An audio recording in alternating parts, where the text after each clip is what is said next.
بسم اللہ الرحمن الرحیم۔ السلام علیکم ورحمۃ اللہ وبرکاتہ۔ آج ہمارا تفسیر کا لیکچر نمبر 2 ہے۔ اس میں ہم آپ کے سامنے رکھیں گے سورۃ القریش کو۔ اس کو ہم آسان ترجمے کے ساتھ انشاءاللہ آپ کے سامنے رکھیں گے۔ پہلے میں آپ کو اس کا تھوڑا سا بیک گراؤنڈ بتا دوں، شان نزول بتا دوں، تاکہ آپ کنیکٹ ہو جائیں کہ یہ سورت کہاں نازل ہوئی تھی اور اس کا شان نزول کیا ہے۔ دیکھیں، سب سے پہلے تو یہ ہے، مختصر انشاءاللہ میں بیان کروں گا، پھر میں تفسیر ترجمے پہ فوکس کروں گا۔ ترجمے کو آسان زبان میں انشاءاللہ آپ کے سامنے پیش کروں گا۔ تفسیریں تو آپ سنتے رہتے ہیں، لیکن ترجمہ یاد کرنا جو مشکل ہوتا ہے وہ انشاءاللہ ہم آپ کے لیے آسان کریں گے۔ اس کا مختصر شان نزول یہ ہے، مختلف تفاسیر ہیں کہ جب مکہ کے لوگ اپنے کاروبار میں کامیاب ہو گئے تھے اور ان کے پاس ہر طرف سے مال آ رہا تھا، تو اللہ تعالیٰ نے ان کے لیے یا ان کی ہدایت اور رہنمائی کے لیے اس سورت کو نازل کر دیا۔ وہ کیسے نازل ہوئی اور کیا شان نزول ہے، یہ میں نے آپ کو رکھ دیا۔ اب میں بتاتا ہوں کہ اللہ نے نازل کی تو کیا فرمایا۔ بسم اللہ الرحمن الرحیم۔ لإیلاف قریش، لإیلاف قریش، لإیلافی، لام جو ہے یہ لیے کے میننگ میں آئے گا، لیے، لام لیے میں آپ نے اسے ذہن میں رکھنا ہے۔ ایلاف، ایلاف کہتے ہیں الفت سے نکلا ہے۔ اردو میں الفت اور محبت کا لفظ استعمال ہوتا ہے، کسی سے محبت کرنا، کسی سے پیار کرنا، کسی کو اپنا بنانا، تو ایلاف الفت سے ہے۔ اللہ تعالیٰ فرما رہے ہیں کہ لإیلافی، مانوس کرنے کے لیے، قریشن، قریش کو، قریش سے محبت کرنے کے لیے یا قریش کو مانوس کرنے کے لیے۔ یاد رہے کہ یہ جملہ انکمپلیٹ ہے آیت، کیونکہ یہ 2-3 آیتیں کنیکٹ ہیں آپس میں، اس لیے پہلی آیت میں آپ کو اس کا تفسیر سمجھ نہیں آئے گی، صرف ترجمے پہ آپ نے فوکس کرنا ہے، پھر اکٹھا میں سمجھاؤں گا آپ کو۔ لإیلاف قریش، مانوس کرنے کے لیے قریش کو۔ اب ایلاف الفت سے نکلا، اسے ذہن میں رکھ لینا ہے آپ نے۔ اگر یہ بھی ذہن میں نہیں رہتا تو پھر انشاءاللہ آپ اسے ایسے ذہن میں رکھیں، الفی سے۔ الفی کسی چیز کو چپکانے کے لیے استعمال ہوتی ہے نا، تو محبت جب انسان کو کسی سے ہو تو پھر انسان اس کے ساتھ رہتا ہے، محبت الفت سے ہے نا، تو پھر آپ نے الفی کو ملاتے ہوئے ذہن میں رکھنا ہے، تو پھر آپ کے ذہن میں الفت آئے گی اور الفت سے پھر آپ لإیلافہ کا ترجمہ کر سکیں گے انشاءاللہ۔ تو لإیلاف قریش، قریش کو مانوس کرنے کے لیے، قریش سے محبت کرنے کے لیے اللہ تعالیٰ فرما رہے ہیں۔ کس لیے اللہ نے ان سے محبت کی اور کیا کرنے کے لیے اللہ تعالیٰ یہ بات کر رہے ہیں، اس کا جواب آگے ہے۔ ایلافہم، مانوس کرنا انہیں، کیسے، کس چیز سے مانوس کیا، اللہ نے اوپر بتایا کہ ہم نے انہیں مانوس کیا، کس چیز سے ان سے محبت کی، رحلۃ الشتاء، رحلہ، ایلافہم یہ وہی لفظ آ گیا، ہم کا مطلب ان سے یا انہیں، اور ایلاف وہی الفت ہے، مانوس۔ رحلہ، رحلہ کا مطلب ہے رحلت، فلاں شخص رحلت فرما گیا، اللہ اس کی بخشش فرمائے، یعنی کہ سفر ہو گیا، اس کا سفر آخرت شروع ہو گیا، تو رحلہ کا مطلب ہے سفر کرنا، رحلت فرمانا، ایک جگہ سے دوسری جگہ جانا، تو اسے آپ نے ذہن میں رکھنا ہے، رحلہ سے رحلت فرما گئے، فلاں بزرگ تھے وہ رحلت فرما گئے، تو اسے آسان زبان میں آپ سمجھیں گے تو آپ کو انشاءاللہ سمجھ آ جائے گی۔ ایلافیم، مانوس کرنا ان سے الفت کرنا، رحلہ کیسے، رحلۃ الشتاء والصیف، انہیں مانوس کرنا، ان سے محبت کرنا، کس لیے، سردی کے سفر سے اور گرمی کے سفر سے۔ رحلۃ الشتاء والصیف، کیونکہ انکمپلیٹ جملے ہیں اور یہاں پر آگے اس کا ذکر پورا ہے، تو اس لیے آپ نے ان کا صرف اور صرف ترجمے پہ فوکس کرنا ہے۔ تفسیر انشاءاللہ آپ کو بعد میں سمجھ آ جائے گی، میں پڑھاتا ہوں آپ کو۔ لإیلاف قریش، مانوس کرنے کے لیے قریش کو، الفت کرنے کے لیے قریش کو، ایلافہم رحلۃ الشتاء، ایلافہم رحلۃ الشتاء والصیف، ایلافہم مانوس کرنا انہیں، رحلہ سفر سے، کون سے سفر سے انہیں مانوس کیا اللہ تعالیٰ نے، الشتاء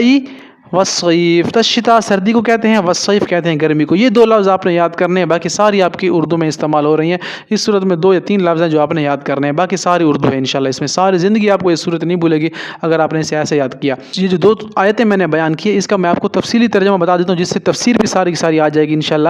قریش کے لوگوں کے معاہدے اور تجارتی راستوں کی خاطر اللہ تعالیٰ نے ان کو مانوس کیا، کیونکہ قریش یمن اور شام جایا کرتے تھے سفر کرنے کے لیے۔ سردیوں میں یہ یمن جایا کرتے تھے کیونکہ یمن گرم ملک ہے، اور گرمیوں میں یہ شام جاتے تھے، یہاں شام ٹھنڈا ملک ہے، تو وہاں پر تجارت کرتے، سفر کرتے، تو ان کی بہت خاطر خدمت ہوتی، لوگ ان کی عزت کرتے، اس خانہ کعبہ، اس بیت اللہ کی وجہ سے۔ تو اللہ تعالیٰ نے کہا کہ ہم نے تمہیں مانوس کیا گرمی اور سردیوں کے سفر سے، تمہاری جو لوگ عزت کرتے ہیں وہ صرف اور صرف خانہ کعبہ اور بیت اللہ کی وجہ سے ہی کرتے ہیں۔ تو اللہ تعالیٰ نے یہاں پر بیان کیا کہ ہم نے ان کے لیے 2 سفر انتہائی آسان کر دیے، گرمیوں اور سردیوں کے۔ اب اللہ نے کہا کہ اب انہیں چاہیے کہ یہ کریں، اب انہیں چاہیے کہ فلیعبدوا، فا کا مطلب پھر یا پس آتا ہے، یعبد عبادت کرنے سے ہے، آرڈر کا صیغہ ہے، فلیعبدوا عبادت کرو، احسنوا اچھا معاملہ کرو، ٹھیک ہے،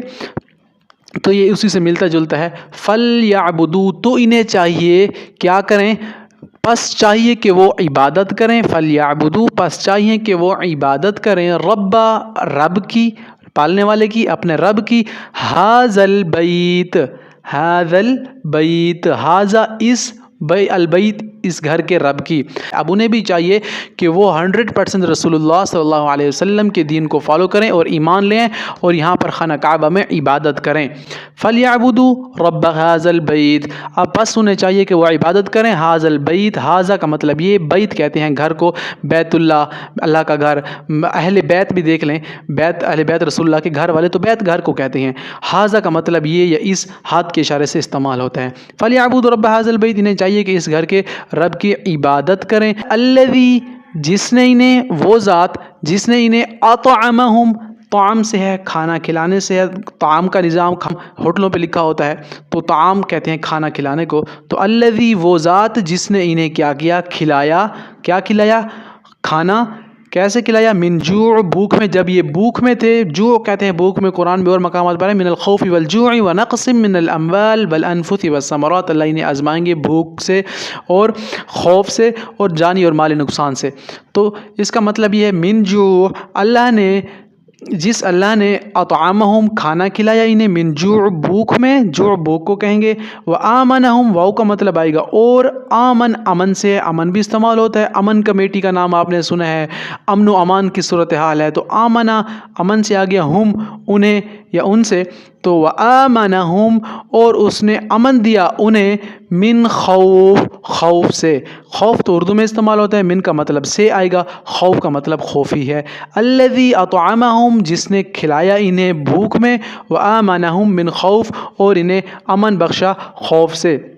اب اللہ تعالیٰ نے انہیں ہر قسم کی نعمتوں سے نوازا ہے، ان کے لیے تجارت کے راستے بھی آسان کر دیے تھے اللہ تعالیٰ نے، لوگ ان کی عزت کرتے تھے، ان کا سامان جلدی بک جاتا تھا، اور سب سے بڑھ کر کہ اللہ تعالیٰ نے تجارت کے راستے ان کے لیے آسان کر دیے، حالانکہ عرب میں تو کچھ نہیں ہے، عرب میں سوائے ریگستان کے کچھ بھی نہیں ہے، صرف خانہ کعبہ ہے جس کی بدولت ساری دنیا سے لوگ، لاکھوں کروڑوں لوگ امڑ آتے ہیں، ہر روز وہاں پر لوگوں کی آمد و رفت لگی ہوئی ہے، تو حدیث میں بھی اس کی ہمیں نظیر ملتی ہے، ابن عباس رضی اللہ تعالیٰ عنہ کی ایک حدیث ہے جس کے مطابق اللہ کے رسول صلی اللہ علیہ وسلم نے فرمایا کہ قریش کے لیے یہ صورت اللہ کی عظیم نعمتوں اور ان کی کامیابی کی نشانی ہے۔ پھر سے میں آپ کو اس کا آسان ترجمہ کرتا ہوں، پھر اسے کلوز کرتے ہیں، لإیلاف قریش، مانوس کرنے کے لیے، قریش سے محبت کرنے کے لیے اللہ تعالیٰ نے کیا کہ ہم کہ ان کے لیے کیا کر دیا، مانوس کرنے کے لیے قریش کو، لإیلاف قریش، قریش کو مانوس کرنے کے لیے، ایلافہم کس چیز سے مانوس کیا ہم نے انہیں، رحلۃ الشتاء والصیف، رحلۃ الشتاء والصیف سردی کے سفر اور گرمی کے سفر سے، اب انہیں چاہیے کہ فلیعبدوا اب عبادت کریں، رب ھذا البیت اس گھر کے رب کی جس کی وجہ سے پوری دنیا میں ان کی عزت ہے، الذی اطعمہم وہ ذات ہے اللہ جس نے انہیں کھانا کھلایا بھوک میں، وآمنہم اور انہیں امن بخشا خوف سے۔ یہ سورت جتنی مختصر ہے اتنی زیادہ اہم ہے، اس میں کوئی 2-3 پوائنٹ جو بہت علمی نکات ہیں وہ میں آپ کے سامنے رکھتا ہوں، پھر انشاءاللہ ہم آپ سے اجازت چاہیں گے۔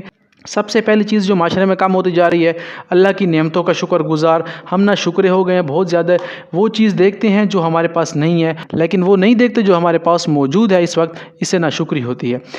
دوسرا سبق ہمیں یہ ملتا ہے کہ ہمیں اپنی زندگی میں جو بھی کامیابیاں اور نعمتیں ملتے ہیں ان کا شکر ادا کرنا چاہیے، اور ہمیں بھی چاہیے کہ ان نعمتوں کو اللہ کی رضا کے لیے ہم استعمال کریں، دوسروں کو اس سے فائدہ پہنچائیں، تو اللہ کی طرف سے دی جانے والی ہر نعمت کا شکر